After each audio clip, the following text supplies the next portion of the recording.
방송사가 방영하는 동물 관련 프로그램, TV 프로그램에 이런 것이 보도가 이렇게 되었었어요. 한 농가의 창고에서 야생 수리 부엉이 한 마리가 발견되었는데 상처를 입어서 날지 못했죠. 창고 구석에 숨어 있었는데 날 수 없었지만 아직 야생성이 있어서 주인의 접근을 아주 싫어했죠. 주인은 그 부엉이를 가엾이 여겨서 이제 꼬챙이에 고기를 끼워서 주었더니 그것을 받아 먹었어요. 원래 이 맹금류인 야생 수리부엉이는 절대로 사람이 주는 먹이를 먹지 않는다고 그래요. 근데 배가 고프니까 그것을 먹으면서 조금씩 회복되었고, 시간이 그 후에 얼마 후에 야생동물보호소 직원이 와서 부엉이를 병원으로 데려가 치료를 했습니다. 그래서 시간이 흘러서 이 부엉이가 다 회복되었어요.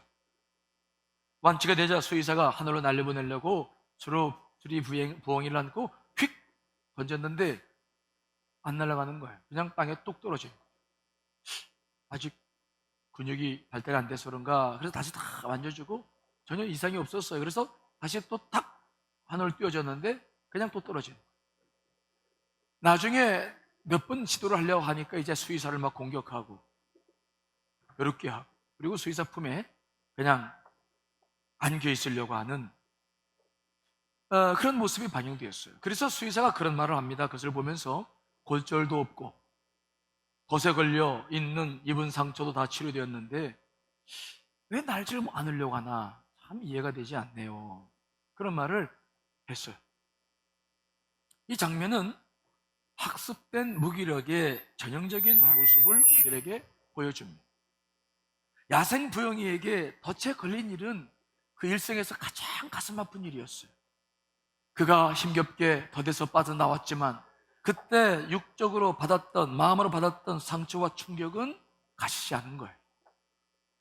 그 결과 깊은 트라우마가 생겼고 날고자 하는 의지마저 상실해버리고 말았죠. 이 장면은 학습된 무기력, 우리가 살면서 경험하는 이 무기력이 합숙되었을 때 얼마나 큰 장애를 우리가 안고 있는지를 보여주는 중요한 방송이었어요. 저희 교회 어떤 권사님을 신방을 갔더니 권사님이 하소연을 하는데 그 권사님은 30년 동안 남편에게 구타를 당해왔어요. 30년 동안. 그 남편은 술을 좋아해가지고 술을 먹고 들어오면은 그 아내는 바로 문 곁에 서서 기다리고 있다가 배를 누르면 바로 문을 열어줘야 됐고, 그리고 바로 식탁으로 안내해서 밥을 먹여야 그날 편하게 잠을 잤대요. 그렇지 않으면 막 분노가 올라오고 막 때려 부수고 하니까 어떻게 할 수가 없는 거예요. 그래서 제가 물었죠. 아니, 그래도 그렇지 어떻게 30년 동안이나 그렇게 살았습니까? 그랬더니 자기는 남편을 이길 수도 없고 쳐들어갈 수도 없고 벗어날 수도 없었습니다 라고 말하면서 그 술 취한 사람을 대항하기도 힘들었고 술 취한 사람과 무슨 대화하기도 힘들었고 그냥 그래서 그냥 피하고 싶었고 늘 화를 내면 내가 잘못했다고 그러면서 남편을 달래면서 지금 지내왔는데 30년을 살아왔다. 지금도 남편 기침소리만 나면 그냥 자기가 속에서 막 뭐가 막 무너지는 거야.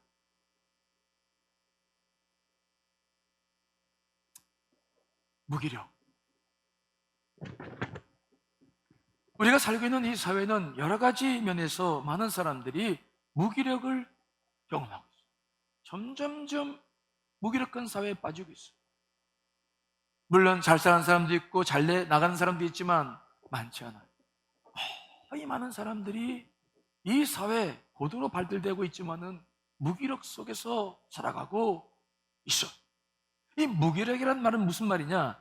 하고 싶으나 에너지가 바닥나서 아무것도 하지 못하는 상태, 자신에게 무슨 일이 일어나든 스스로의 힘으로 처지를 바꿀 수 없는 상황을 말해요. 즉 자발적으로 적극적으로 행할 수 없어요. 현저하게 의욕이 상실되거나 저하돼서 스스로 뭔가를 하려고 하지 않는 상태, 무기력한 상태죠.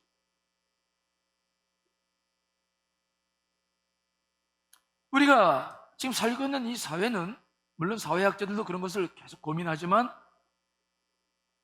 우리 주변에는 쉽게 무기력에 빠져 있는 사람들을 많이 만나요. 젊은이든 나이가 드신 분들이든 정말 많은 사람들이 이 무기력에 빠져 있어요. 우리 크리스찬들도 예외는 아니라고 생각해요. 우리는 정말 기도하며 살 수 있습니다. 우리는 말씀 읽고 주님께서 우리와 함께 하십니다. 하지만 우리 크리스찬들마저도 이 무기력 증세에서 별로 다른 반응을 보이지 않아요.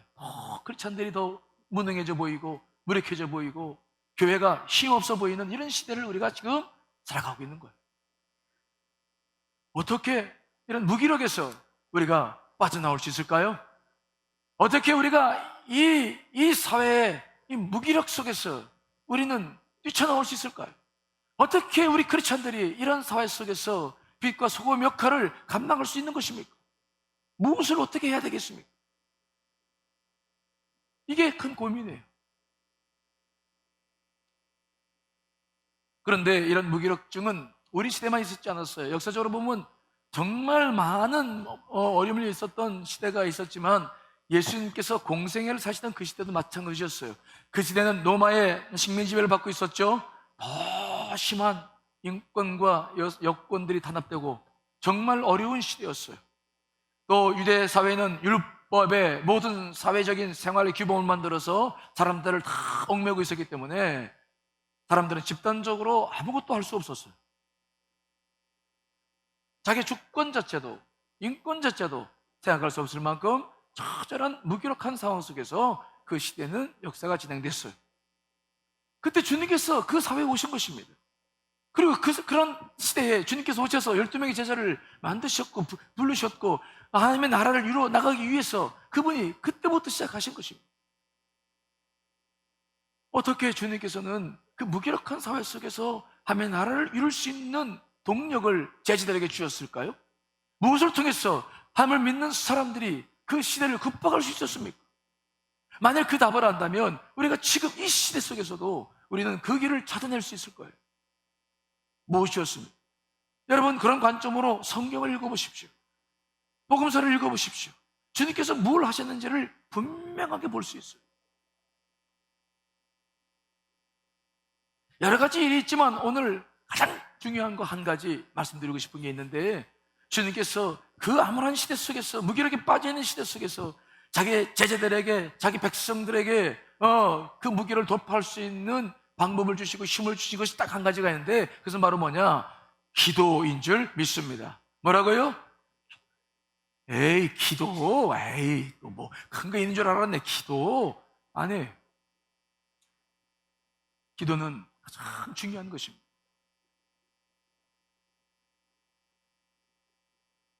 하늘의 능력을 땅에서 끌어쓸 수 있는 것은 기도밖에 없었어요. 그래서 예수님께서는 그 제자들에게 끊임없이 기도를 훈련시키십니다. 그리고 본인도 기도하시며 그 무기력한 상황 속에서 모든 장애물들을 돌파해 나가십니다.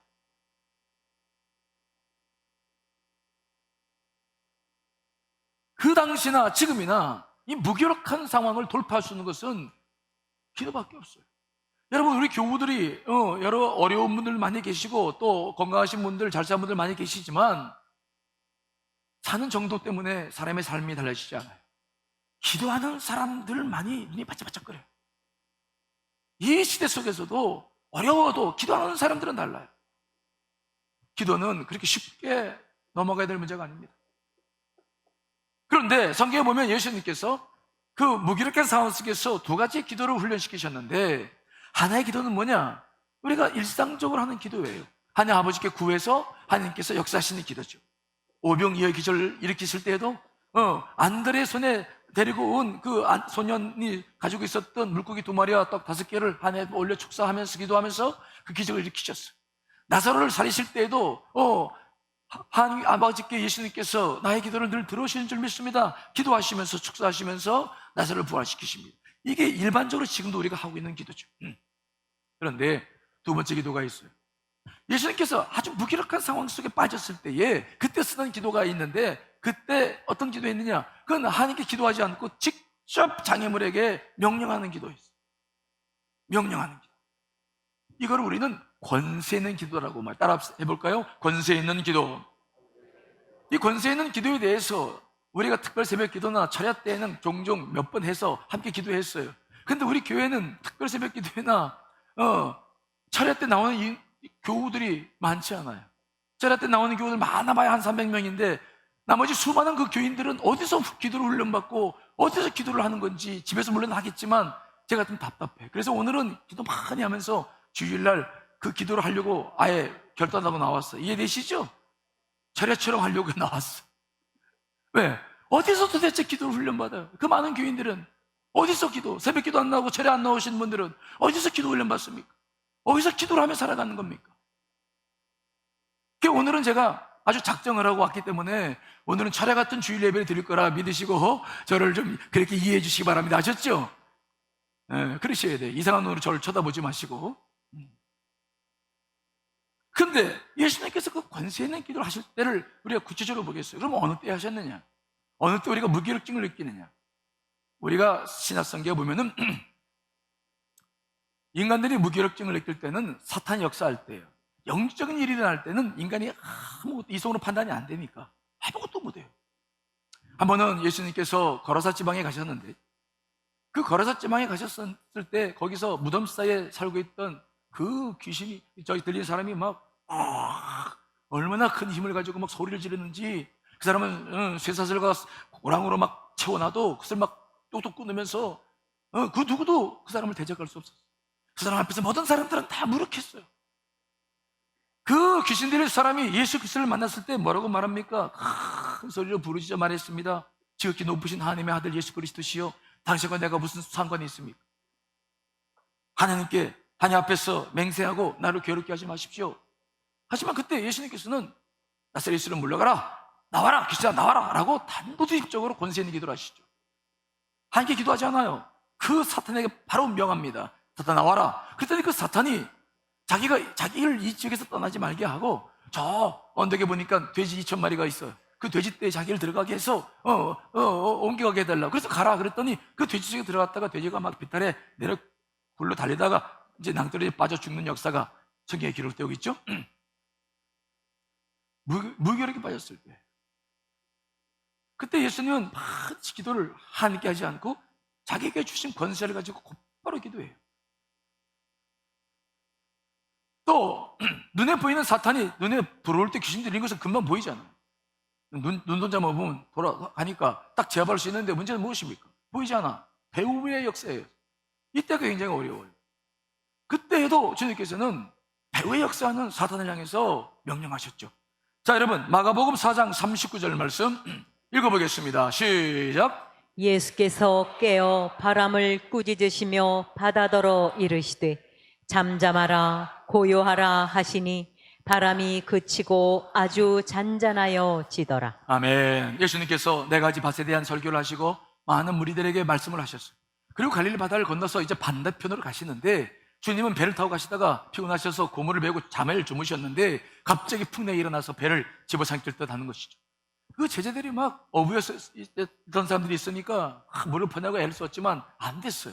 그래서 마지막으로 주무시고 계신 예수들 깨워가지고 예수님께 부탁을 드렸더니 예수님께서 딱 일어나더니 한마디로 그냥 다른 것도 없어요. 그 상황에서 함께 기도하는 게 아닙니다. 잠잠하라 이렇게 기도합니다.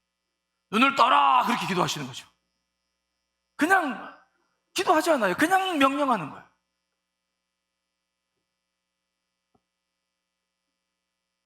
근데 이때 우리가 주의 깊게 봐야 될 것은 무엇입니까? 그 명령을 누구에게 한 겁니까? 바람에게 한 거예요? 바다에 한 겁니까? 그것도 무생물들이죠. 논리적으로 보면 생명이 없어요. 예수님께서 창조하신 것입니다. 창조물이 예수 그리스도를 집어삼킬 수 없습니다.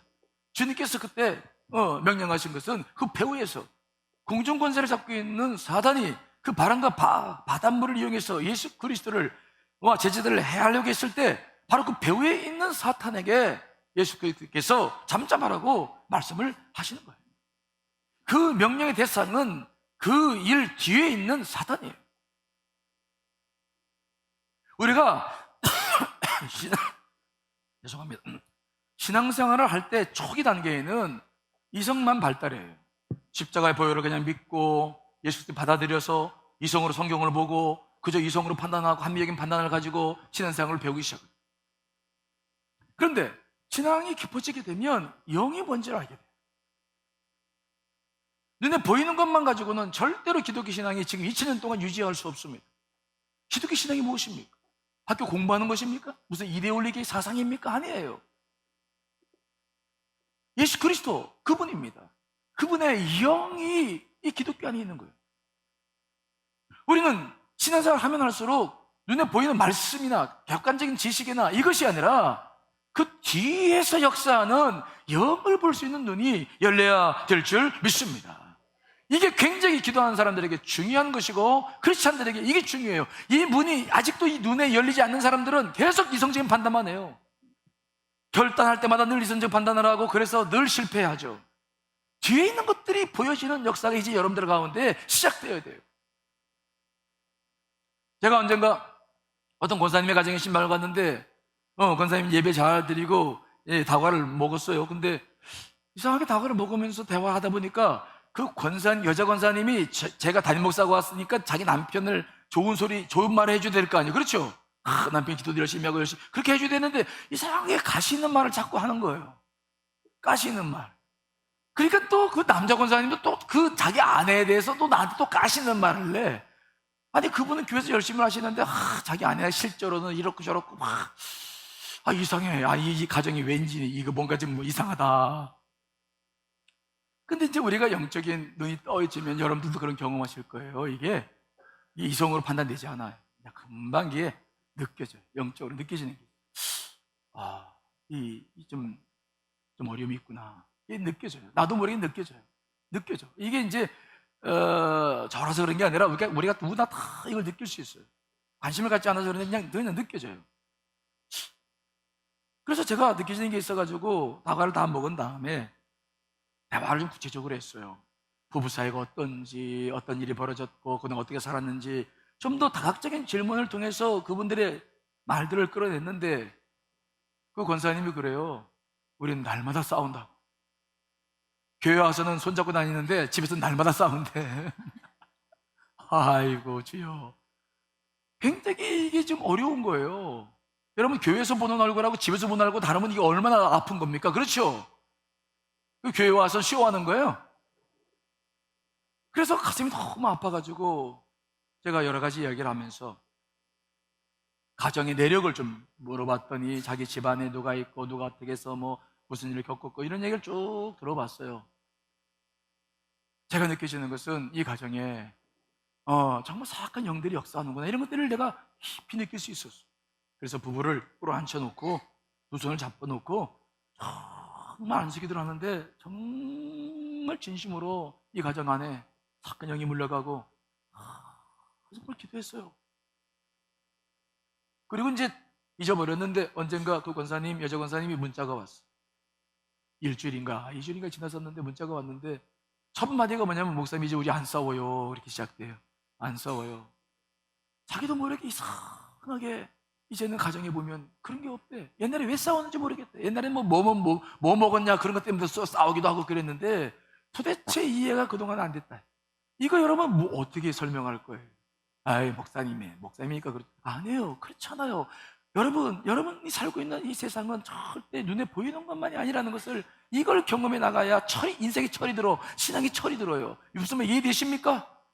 여러분, 요즘 우리 세대를 보면, 뉴스를 보면은 하루가 멀다 하고 음란에 대한 빠져서 살아는 사람들이 마약부터 시작해가지고 막 하루도 걸리지 않는 일이 있어. 최근에는 무슨 방송국 앵커인데 20몇 년 하신 분인데 그 양반이 무슨 할 일 없어가지고 핸드폰으로 여자를 찍어가지고 그게 이해가 돼요? 아니 이게 할 일 없는 사람이라면 모르겠지만 우리가 봤을 때는 도대체 그 사람이 뭐 할 일 없다고 그래. 여자들 뒤나 찍고 제가 말이 지금 더듬거리네. 말이 안 나. 이해가 되질 않아. 이거 어떻게 이해할 겁니까? 이게 그냥 사람의 생각에 의해서 그럴 수 있다고 보십니까? 아니에요. 음란은 반드시 사악한 영과 연관되어 있어요. 여러분, 음란이라고 하는 것은 절대로 우리 힘으로 물어낼 수 없어요. 이건 구약시대부터 시작해서 바알과 아세라를 섬기던 시대부터 시작해서 반드시 음란은 바로 사악한 영과 연결되어 있다는 것입니다. 그러므로 여러분들 안에 만일 음란이 일어났을 때에도 이것을 그냥 두면 안 돼요. 그냥 두면 정말 그렇게 살아요. 그렇지 말고 예수의 이름으로 물러가라. 여러분 물리쳐 나가야 될 줄 믿습니다. 대적에 나갈 수 있어야 되는 것입니다. 그렇지 않으면 금방 눈이 바뀌어져요. 여러분 오늘 나가면서 한번 보세요. 만일 기도하지 않고 이거 물리치지 않고 음란의 영이 있어가지고 보면 참 남자들 이 여자들 보면 평가하고 저 어떻게 생각하고 저 어떻게 그러면서 마치 먹잇감을 사냥하는 동물처럼 볼 거예요. 근데 정말 영이 맑아지고 기도 딱 하고 나면요 그렇게 안 보여요. 아무리 예쁜 사람이 뭐 삐죽삐죽 막 이렇게 다녀도 그 사람 보면은 그 사람이 아름다워 보이지 않아요. 음란의 영이 있을 때는 아름답게 보이죠. 매력적이게 보여. 그렇잖아. 이게 가셔듣고 나면은 아유 참 힘들게 살겠다. 그 사람도 동일한 우리와 동일한 사람이고 힘들게 살아가는 한 영혼인 것을 알게 돼요. 또 뭐 어떻게 생겼던 뚱뚱하던 어떤 그런 분들도 보면은 절대로 그렇게 보이지 않아요. 한 영혼의 소중한 영혼, 얼마나 아름다운 영혼인지 몰라요. 영혼이 보이는 거예요. 육체가 보이질 않아요. 이것은 반드시 여러분 사악한 영과 이 음란의 문제는 연결되어 있어요. 이해되십니까? 왜 아멘 소리가 적어? 오늘 당장 가면서 남자들 실습해 보세요. 음란의 영화 물려갈지어다. 그리고서 한번 운전하고 가봐요. 그럼 보이는 여자들마다 주여 저 여인과 함께 해달라고 아마 화살기도 할 거예요. 저는 가끔 그런 기도를 해요. 횡단보도에 서서 내 앞에 지나가는 사람들을 하나 붙잡고 기도하죠. 저는 얼마나 어떤 고민을 하고 살까? 저분은 어떤 어려움이 있을까? 다 그게 눈에 들어와요. 그럼 주여 예쁘고 안 예쁘고 뭐 그런 것들은 전혀 눈에 들어오지 않아요. 지금 이 시대는 심각한 문제를 안고 있어요. 여러분 우리 크리스찬들이 이 음란의 영과도 싸워 이겨야 될 줄 믿습니다. 근심, 걱정, 두려움도 다 마찬가지예요. 이것은 눈에 보이는 것이 아닙니다. 사악한 영들이 지배하고 있기 때문에. 자, 에베소서 6장 12절 말씀 읽어보겠습니다. 시작. 우리의 씨름은 혈과 육을 상대하는 것이 아니요 통치자들과 권세들과 이 어둠의 세상 주관자들과 하늘에 있는 악의 영들을 상대함이라. 아멘. 혈과 육이 아니에요. 이걸 믿고 이걸 여러분들이 실행해 나가는 게 크리스천이에요. 기독교예요. 제가 지금 잘못해서 설교하는 거 아닙니다. 예, 저도 이성적인 사람이라는 거 이러면 알 거예요. 저도 많은 신학 훈련을 했던 사람입니다. 저게 쉽게 그렇게 신비적으로 넘어가지 않아요. 다 판단할 수 있어요.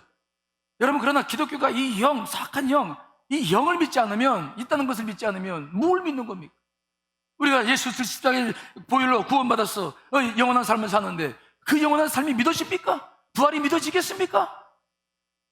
영의 세계가 있다는 것을 믿지 못하면서 어떻게 크리스찬이라고 할 수 있습니까? 눈에 보이는 것만 판단하면서 어떻게 크리스찬이라고 할 수 있는 것입니까? 아니에요. 만일 지금 오늘 설교가 듣기가 굉장히 거북한 분이 있을 거예요. 저도 그런 과정 겪었기 때문에 알아요. 이런 설교를 하면은 은혜가 경험되지 않는 분들은 어떤 그런 자는 얘기 같은 거 아니야. 교회 갔더니 왜 이상한 얘기 하더라. 그렇지 않아요. 이게 진실이에요. 정말 영의 세계를 여러분이 경험하셔요. 제가 지난주 수요 예배 끝나고 목요일까지 교육자들 다 데리고 이제 퇴소를 다녀왔는데 준비해서 수요일날 이제 수요 예배를 위해서 기도하고 있는데 갑자기 마음이 막 이상해. 안 좋아요. 내 판단이 안 좋은 거하고 영이 움직이는 거하고 달라요. 너무 마음이 안 좋아서 다시 무릎을 꿇고 주님께 계속 기도해서 잘 몰라요. 뭐 때문에 이런 마음을 주실지 몰라. 근데 분명히 이거는 태소에 관련된 거야. 그래서 그때 막 기도했어요. 예배 드리기 전에 주님 이게 뭡니까? 이게 도대체 무슨 마음입니까? 왜 주신 겁니까? 기도했어요. 수요 예배 끝나고 비가 많이 왔는데 태소를 떠나는데 50번 저기 어디 덕평 휴게소 못 미쳐서 갔는데 갑자기 차가 정체되더라고요. 교통사고가 났어요. 그래서 그런가 보다 그러고 한참 밀려서 이제 가는데 교통사고 정리되고 그 다음에 우리가 1차선으로 이제 우리 김사님 목사님 운전하셨는데 운전하면서 쭉 가는데 갑자기 타이어에 뭔가 팍 부딪히더니 타이어가 터져버리는 거죠. 순간 그냥 이게 앞 타이어는 굉장히 무서운 겁니다. 어째 그런데 다행스럽게 주님께서 차를 붙잡아 주셔서 차가 미끄럽게 그냥 안전하게 갔어요. 그래서 빨리 우측으로 빼가지고 그리고 잘 안전하게 해서 모든 걸 다 처리했어요. 비가 오는데 시간이 좀 걸렸지만은 우리가 영적으로 바라보는 모든 것들은 그렇게 여러분 우스운 게 아니에요. 크리스천들이 이런 영적인 실체를 경험하지 못하고 인정하지 못하면 우리는 아무것도 못해요. 혈과 육의 문제가 아니라 배후에 있는 역사하는 것들을 바라볼 수 있도록 여러분 눈을 열어 나가시길 간절히 축원합니다. 반드시 그런 문제들이 있다는 것을 기억하셔야 돼요. 그 다음에 예수님께서 이 권세 있는 기도를 사용하실 때는 교회, 즉 영적인 공동체, 교회나 가정이나 그 영적 공동체를 위해서 그 사탄이 분열의 영을 통해서 교회를 분열시켜 나가고 가정을 분열시켜 나갈 때 이 기도를 하라고 말씀하시죠. 그 말씀이 오늘 마태복음 18장 18절 19절이죠. 읽어보겠습니다. 시작. 진실로 너희에게 이르노니 무엇이든지 너희가 땅에서 매면 하늘에서도 매일 것이요 무엇이든지 땅에서 풀면 하늘에서도 풀리리라. 진실로 다시 너희에게 이르노니 너희 중에 두 사람이 땅에서 합심하여 무엇이든지 구하면 하늘에 계신 내 아버지께서 그들을 위하여 이루게 하시리라. 아멘. 이것도 권세 있는 기도의 한 예예요. 땅에서 풀면 하늘에서 풀려. 이게 반대가 돼야 됩니다. 하늘이 풀려야 땅이 풀리는데 그게 아니야. 땅에서 묶으면 묶여진다. 풀면 풀린다. 이거 반대로 된 거죠. 이게 권세 있는 기도예요. 이걸 오늘 우리들에게 설명하셨어요. 그런데 그 이 19절의 말씀 보시면 너희 중에 두 사람이 합심해서 무엇인지 구하면 두 사람 공동체를 말하죠. 어떤 문제를 가지고 지금 이 마태복음 18장을 말씀하실까? 언제든지 우리가 묶으면 묶고 풀리면 풀린다 그런 말이 아니에요. 오해하시면 안 돼요. 아무 때나 이걸 쓸 수 있는 게 아닙니다. 이 기도는 교회 공동체와 깊은 관계가 있어요. 우리가 마태복음 18장에 보시면 늘 교회에 대한 이야기가 나오는데 우리 교회는 예수님의 보혈로 한 형제가 되고 자매가 되어져서 우리는 정결하게 살아가는 공동체입니다. 하지만 교우들 중에는 아직 그렇지 못한 분들도 많이 계시고 또 자기의 유익을 따라 교회를 이용하거나 교회 권위를 오용하는 사람들도 있어요. 한국에 그런 것들이 많아서 지금 많은 문제가 되고 있죠. 사탄은 그것을 교묘히 이용해서 교회를 분열시켜 나가요. 그래서 오늘 이 마태복음 18장은 거기에 대한 세 가지의 단계에 대해서 말씀하시죠. 만일 어떤 사람이 교회에 해를 끼치는 일이 있을 때에는 첫 번째, 개인으로 가서 권면해라. 그 문제를 알고 있는 사람이 비밀리에 가서 권면합니다. 그때 돌아오면 되는 거예요. 근데 돌아오지 않으면 두세 사람의 증인을 데려가서 같이 권면하라. 그때 돌아오면 되는 거죠. 근데 그때도 거역을 한다 그러면 교회에 보고하라. 자, 여러분 마태복음 18장 17절 말씀 읽어봅니다. 시작. 만일 그들의 말도 듣지 않거든 교회에 말하고 교회의 말도 듣지 않거든 이방인과 세리와 같이 여기라. 교회에 말하라. 그러면 이제 저희가 담임 목사니까 제가 이제 그 문제를 처리해야 되겠죠. 만나 대화를 합니다. 기도하면서. 근데 그때에 이분이 제 말을 잘 듣고 회개한다면 같은 공동체가 될 수 있지만 그렇지 않고 자기 주장이 강하고 뭐 별 이런 얘기를 다 잘하고 자기 고집을 꺾지 않으면 그건 안 되는 거죠. 죄를 인정하지 않으면 안 되죠. 그 사람에게는 출교 처벌을 내려야 되는데 요즘 출교 처벌이라는 것이 아무 의미가 없잖아요. 왜? 교회가 많으니까. 어디 가든 교회가 환영하니까 사실 이것은 의미가 없지만 그러나 그 공동체만큼은 보호돼야죠. 그래서 이방인과 세리처럼 여기라 라고 말씀하시는 거예요. 그런데 이러한 과정 속에서 어떠한 것으로 이런 일을 이뤄나갑니까? 전부 기도하는 거예요. 정말 한 사람의 영혼도 돌아오기 어렵습니다. 하지만 그 영혼을 치료한다는 게 얼마나 무섭고 어려운 일인지 모릅니다. 때문에 늘 이걸 기도를 가지고 하는데 그때 주님께서 뭐라고 말씀하시냐면 정말 기도하면서 그 영혼을 바라보고 돌아오기 소망하면서 그 일을 이룬다면 그때 하시는 말씀이에요. 네가 묶으면 나도 묶겠다. 무슨 말 이해되시나요? 네가 풀면 나도 풀겠다는 거예요.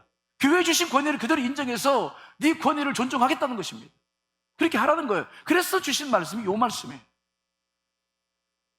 가정이나 교회나 속회나 선교회나 다른 영적 공동체가 늘 이런 문제가 있을 때에는 정말 많이 기도하면서 기도의 힘, 두세 사람이 합치면서 기도하면 그대로 이루어진다는 이 공동체에 주신 이런 말씀들도 권세 있는 기도 굉장히 중요한 것입니다. 그런데 그렇다고 한다면 우리가 하고 있는 이 기도가 왜 이렇게 권세가 있을까요? 여러분이 하고 있는 기도가 권세 있다는 걸 믿으십니까? 안 믿으십니까? 믿으시나요? 여러분 정말 그냥 남에게 농담하듯이 하는 것이 아닙니다. 여러분 기도가 왜 이렇게 소중한 것입니까? 왜요? 그것은 예수 그리스도의 이름으로 하기 때문인 줄 믿습니다. 자, 에베소서 1장 20절 22절 읽어보겠습니다. 시작.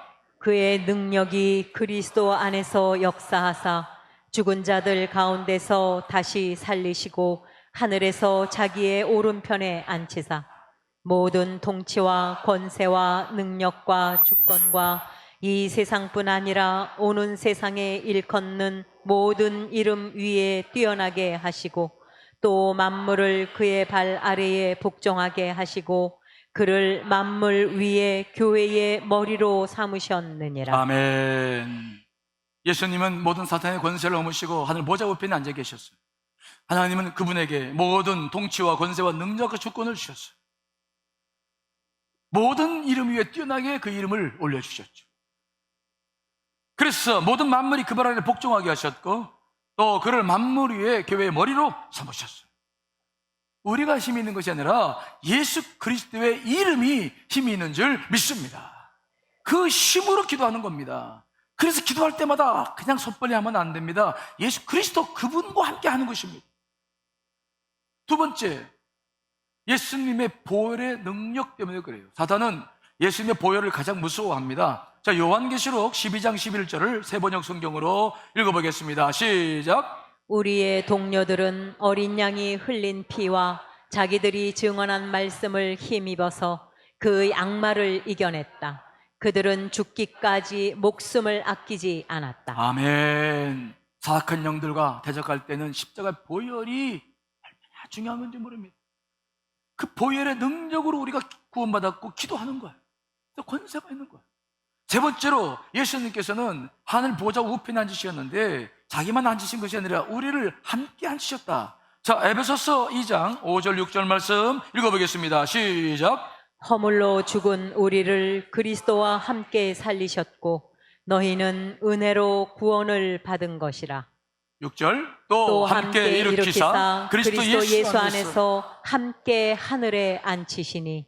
자리의 위치는 권위를 상징해요. 왕과 자 높은 곳에 있어요. 여러분, 여러분들이 구원받았다는 사실, 십자가의 보혈로 그분의 생명을 내가 받았다는 사실은 작은 것이 아닙니다. 바로 예수 그리스도와 같은 보좌 위에 우리가 앉아있다. 사탄을 내려다보는 거예요. 사탄을 지배할 수 있는 힘이 우리 가운데 있다는 사실을 믿으시길 간절히 축원합니다. 그렇기 때문에 여러분들이 십자가의 보혈을 의지해서 기도할 때마다 반드시 그 기도는 묶인 영들을 풀어내고 주의 영광을 위해서 반드시 쓰임받게 될 줄 믿습니다. 이걸 철저히 믿으셔야 돼요. 그래서 오늘 본문의 말씀 보시면 권세 있는 기도는 두 가지를 할 수 있어요. 두 가지 권세가 있죠. 자, 오늘 마태복음 18장 18절 한 번 더 읽어보겠습니다. 시작. 진실로 너희에게 이르노니 무엇이든지 너희가 땅에서 매면 하늘에서도 매일 것이요 무엇이든지 땅에서 풀면 하늘에서도 풀리리라. 아멘. 두 가지의 기능이 있습니다. 첫째는 뭐냐? 묶을 수 있어요. 사탄이 풀어놨어. 여러분, 그런 것들이 무엇이 있습니까? 그 모든 것들을 다시 묶을 수 있어요. 또 사탄이 묶어놓은 거를 우리는 풀어나가게 될 줄 믿습니다. 권세 있는 기도에는 두 가지가 정확해요. 이것을 여러분들이 오늘 우리가 실습할 텐데, 오늘 금요철이라 생각하시고 짧은 시간이지만 한번 실습해 볼 텐데, 여러분들 부탁드리고 싶은 것은 여러분 내적인 면, 다시 말해서 이거를 뭐 이런 걸 하냐 예배 시간에 그러지 마시고, 여러분들이 정말 이 기도를 했을 때 마음에 어떤 것이 일어나는지를 확인해 보세요. 금요철에 때 이 기도를 하니까 어떤 권사님이 그런 간증을 하시더라고요. 그분은 1년 동안 남편하고 말을 안 했어요. 1년 동안. 이제 너무 속이 답답해가지고 정신이 막 머리가 돌 정도였어요. 근데 그때 이 풀고 묶는 기도를 했는데 그때 얼마나 주의 영이 감동하는지, 자기 안에 모든 것이 먼저 다 풀어지더니 집에 가니까 남편과의 모든 대화가 다시 풀어졌더라. 정말 죽었다가 살아났습니다. 목사님 간증하더라고요. 여러분들 안에 이 기도는 그냥 있는 기도가 아니에요. 정말 진심으로 믿고 기도하면 오늘 그런 역사를 여러분도 경험하시게 될 줄 믿습니다. 기도를, 신앙생활을 그냥 거적으로 하지 마세요. 정말 믿고 한번 해보시고 경험해 보시지 않으면 여러분들의 믿음 생활은 아무것도 아닌 거예요.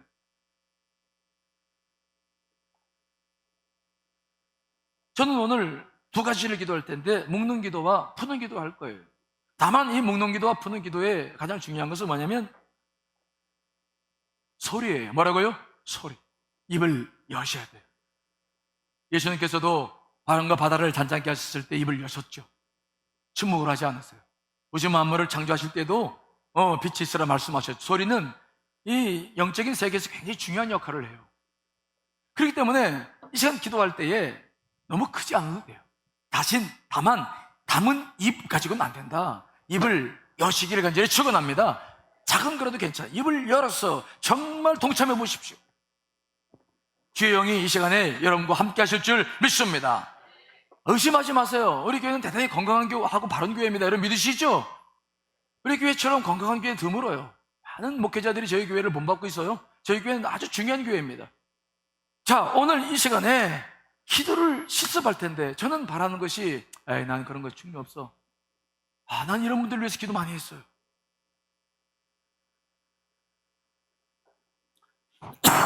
죄송합니다.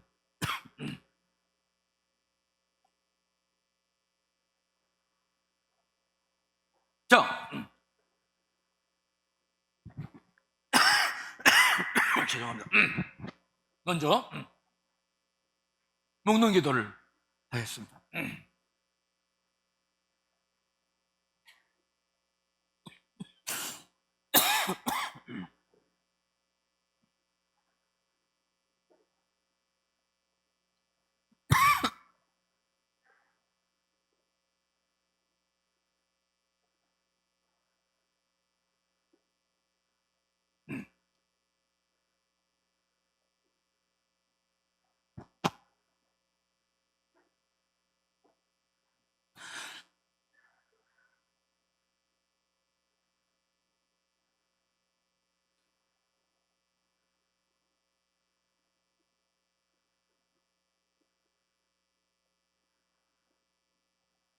먼저 여러분들이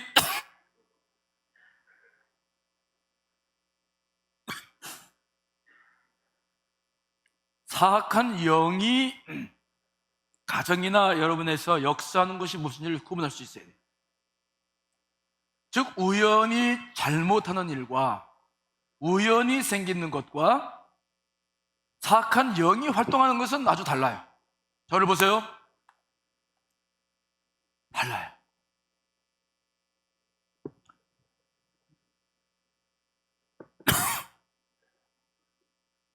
우연히 일어나는 것은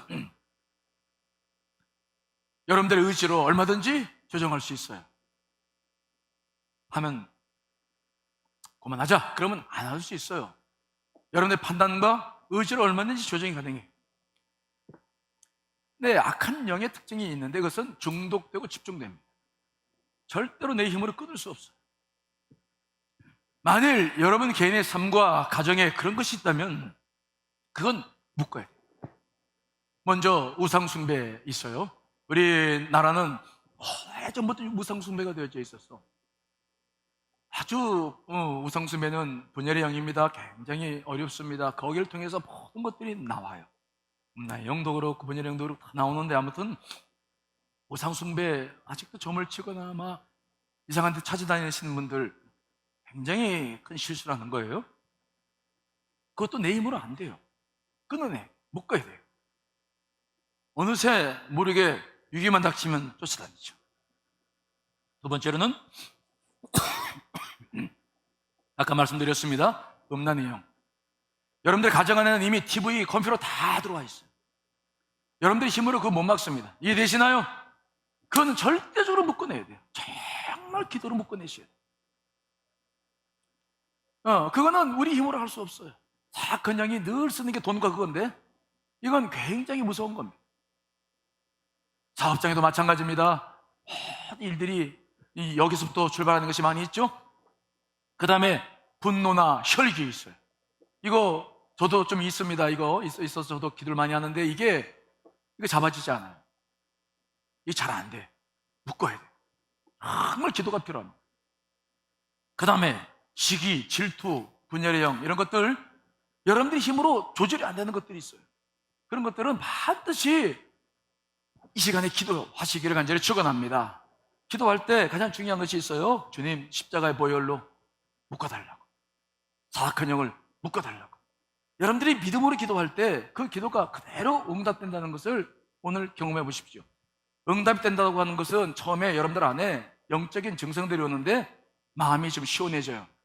그리고 뭔가 무기력해서 뭔가 벗어난 듯한, 뭔가 소망이 있는 듯한 느낌들이 들기 시작할 거예요. 그게 시작이에요.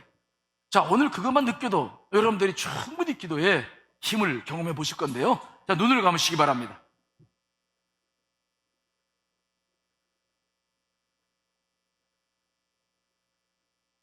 여러분들 가정 안에